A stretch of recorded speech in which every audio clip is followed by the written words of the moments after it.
Hey, what is up guys? Welcome back to another episode of In Defense of, and today we're going to be doing a continuation of the previous episode where we talked about In Defense of Sasuke Uchiha. So today we're going to be doing part 2. So let's continue with where we actually left off.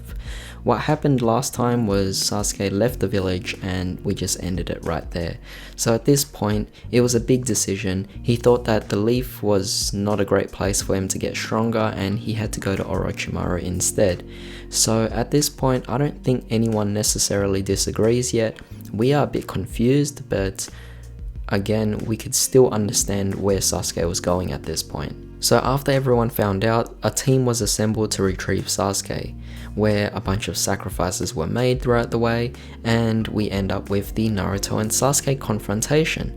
So at this point, Naruto exclaims to Sasuke that everyone has sacrificed everything to pretty much bring Sasuke back, and he only finds out that Sasuke has actually chosen to go to Orochimaru of his own free will, and Sasuke doesn't actually care about those sacrifices made. It kind of saddens me to actually hear that, because obviously after all they spent together in the Chunin exams and maybe some missions in between as well, it's sad to see that Sasuke completely disregards everyone that was kind of there for him, you know, kind of friends who could potentially fill that void of his saddened past. Yes, they can't be replacements for his clan, but they could still at least fill his emotions up. So a lot of people who are actually watching this series at this particular point in time actually considered this strike one for Sasuke, where they were kind of disagreeing with Sasuke for the very first time. Now of course the fight happens, and I actually think the fight is quite amazing, not only for the reason that it was a battle between friendship to actually discover who is stronger, but it was also another thing to reaffirm Sasuke's strength or decision to actually go to Orochimaru. So what I mean by this is Sasuke chose to go to Orochimaru, which meant that he kind of had more of a connection towards the curse mark, allowing him to actually access stage 2, which was meant to make Sasuke a lot stronger. And in that fight in the final valley, of course, Sasuke wins, and that reaffirms his decision to actually go to Orochimaru to master the curse mark, which at this point, it makes us kind of understand why Sasuke would go to Orochimaru. I mean, had he not chosen to go, he might have actually lost to Naruto. You know, if he had just continued to stick to the Leaf, he might actually turn out weaker than he was in Shippuden, or who we know as Sasuke today. But in this case, his decision to go to Orochimaru kind of paid off in the sense that he was able to beat Naruto in this fight. Now, Naruto was actually quite killable at this particular stage, where Sasuke could have actually killed him off, but to avoid going in the same path of Itachi to actually do exactly what Itachi says, Sasuke goes against that and he decides to let Naruto go, and he just goes off to Orochimaru.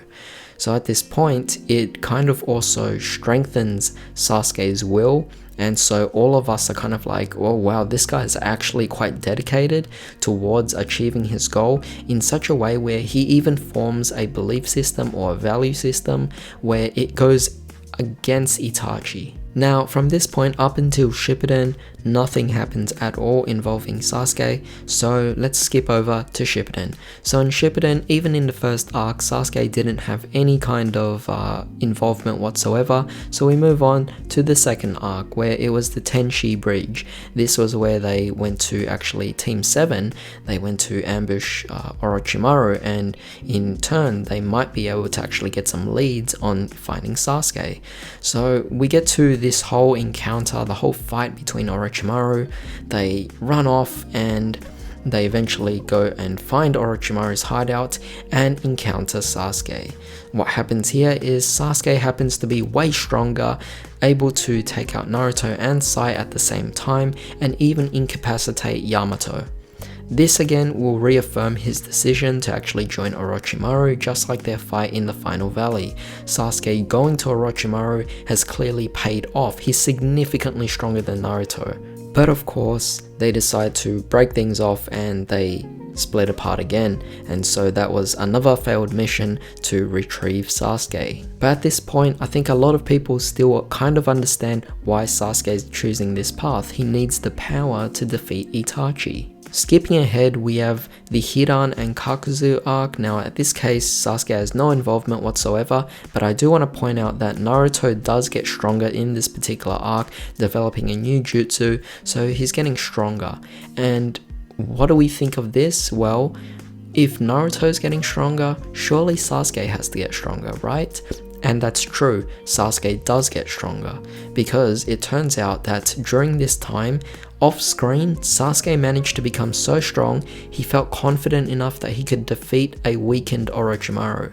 And so after killing off Orochimaru, he forms Hebi by actually seeking out each of these individual members, which will help him bring him closer towards achieving his goal. He is now taking a more active part into actually finding Itachi and getting rid of him once and for all. And this is where things get really hyped up, because obviously all of us are like, wow, we really want to see things go on now. And obviously it's kind of like where Naruto is a show that now splits into the perspective of Sasuke as well, making it really interesting to see what happens. The Leaf Village finds out about Orochimaru's death, and now they're thinking, oh right, Sasuke's goal from the very beginning was to actually get Itachi. So what better way to actually get to Sasuke than to actually just find Itachi, the same goal that Sasuke is going for. So now the Leaf Village, Sasuke and Itachi are now in this kind of three-way attack thing. It's just really interesting, and we also get so many different interactions as well, where Naruto now discovers Itachi, they talk a bit. Naruto also encounters Kabuto, and they encounter each other and talk a bit as well. And then Sasuke encounters Deidara and get into their awesome fight as well. Now what I like about the fight between Sasuke and Deidara is that it's actually quite a badass fight. Sasuke manages to beat Deidara, and it kind of goes to show you that strength that Sasuke has achieved, to the point where he's actually able to defeat an Akatsuki member. So at this point we're now thinking, wow, can this guy actually beat Itachi? Now of course they move on. Toby is now planning things out. He's becoming more involved here, and he's delaying the leaf. So now Sasuke actually encounters Itachi, they get into their fight, Sasuke manages to win. Now at this point, keep in mind, Sasuke has just achieved his goal, and Itachi is still a villain to us. So what does that mean? It means that Sasuke, we actually feel good for him, you know, we are proud of him, he's achieved his goal, it's great. Maybe he'll come back to the Leaf Village. But then, of course, Toby gets to him first, and he tries to tell the truth, ending up manipulating Sasuke to actually destroy the leaf. Now, I want you guys to actually remember one thing. Sasuke is only 15, alright? To assume that Sasuke actually made a bad decision, he didn't really. I mean, if anything, Toby manipulating Sasuke kind of makes sense in this particular scenario. Like, Sasuke is naive, he's just received a lot of big information, and he found out that the elders had manipulated it so that his whole clan was eliminated. Now that's pretty messed up. So what happens now? Itachi wants to go for the elders, but instead of going for just the elders, why not destroy the leaf? The best way to actually get to your opponent is not through the opponent themselves. The best way to defeat your opponents is to defeat or eliminate whatever's close to them. So for example, if you had an opponent, if you had an enemy, you wouldn't be targeting your enemy first. If you really wanted to hurt your enemy, you would get to their family and friends. And in this case, what means a lot to the village elders? Well, the village itself. So for Sasuke to actually target the Leaf Village rather than just the elders alone, it's a far grander goal, and I understand that. It's actually, if anything, I think it's quite smart to actually go into that whole pathway, and a lot of people just didn't agree with this. So I'm actually going to add here a strike 2 for Sasuke's decision to actually go for the leaf. A lot of people actually disagreed. A lot of people stopped being fans of Sasuke at this point. And it was just really ridiculous, I think, but I still was on Sasuke's side at this point, because if anything, what he did here, if you look at it really deeply, he's actually making a reasonable decision. Alright, so now what happens? Well, to get to the point where Sasuke can actually destroy the leaf, he has to align himself with the Akatsuki, and obviously he can't really escape from Toby, right? So Toby kind of manipulates Sasuke in this whole point where, hey, if you help us catch the tailed beast, then we'll help you exact your revenge on the Leaf Village. So as part of Sasuke's first mission, he decides, hey, let's capture the Eight Tails. Meanwhile, Pain goes to the Leaf Village and wrecks everything. Naruto defeats Pain, Sasuke defeats Eight Tails in some manner of speaking, and he tries to go off in his own goals again. Now Toby, on the other hand, finds out that Sasuke failed, and at the same time he informs Sasuke that, hey, Naruto just defeated the leader of the Akatsuki, Pain, and Sasuke's like, wow, alright, so Naruto managed to get stronger. I think that was a pretty small eye-opener for Sasuke, but Sasuke, obviously, he can't really do anything at this point still. But what they do now do is they find out that, hey, the next Hokage, he's gonna be Danzo. And Danzo happens to be one of those Leaf Elders who actually manipulated it in such a way where your entire clan got eliminated. So what does Sasuke do? Sasuke actually joins up, and he, again, has a more direct goal, this time going for Danzo. This is obviously where we skip to the whole Kage Summit arc, and obviously all the Kages meet up. Doesn't really matter about Danzo because apparently he manages to make everyone hate him. I mean, even we hate him as an audience. So what happens? Well, Sasuke encounters Danzo, but at the same time he kind of manages to blow it for himself by actually revealing himself to the Kage themselves. But of course that was already kind of shown by his actions towards the Eight Tails, and that was kind of what this whole summit was meant to be about. But of course Sasuke takes on the Kage, he can't win, Danzo runs away. Toby, on the other hand, comes in, intervenes, saves Sasuke from death, and again he reveals his whole plan, declares the whole war, and we now move on again. At this point, Sasuke is healed up. Toby, now Madara, actually allows Sasuke to, I guess, encounter Danzo, and obviously Madara gets rid of Danzo's henchmen, or so-called followers, and Sasuke is now going to face off against Danzo. We have a pretty satisfying battle, honestly, and the way Danzo dies is also quite satisfying as well.